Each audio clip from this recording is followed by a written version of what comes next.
প্রথম অসুস্থ হলে তাকে দেখতে যাবে। কোরআন বলে, ওয়াতাআওয়ানু আলাল বিররি ওয়াত্তাকওয়া, তোমরা সৎকর্ম ও তাকওয়ায় একে অপরকে সাহায্য করো। সূরা মাইদা ৫:২।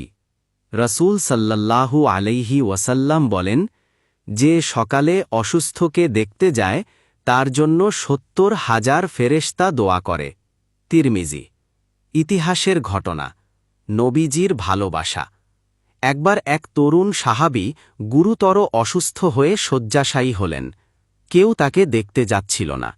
রাসূল সাল্লাল্লাহু আলাইহি ওয়াসাল্লাম খবর শুনে নিজে তার ঘরে গেলেন। তিনি দরজায় দাঁড়িয়ে বললেন, আসসালামু আলাইকুম, আমার ভাই কোথায়? অসুস্থ সাহাবী দুর্বল কণ্ঠে উত্তর দিলেন, হে আল্লাহর রাসূল, আমি এত অসুস্থ যে নামাজেও যেতে পারছি না। নবীজি তার পাশে বসে মাথায় হাত রাখলেন। তার চোখে অশ্রু চলে এলো। তিনি দোয়া করলেন, আল্লাহ তোমাকে শিফা দিন, তোমার কষ্ট যেন তোমার গুনাহ মাফের কারণ হয়। সেই সাহাবী সুস্থ হয়ে উঠলে কেঁদে বললেন, হে রাসূল সাল্লাল্লাহু আলাইহি ওয়াসাল্লাম, আমি এখন বুঝেছি একজন মুমিনের ভাইয়ের খোঁজ নেওয়া কত বড় নিয়ামত।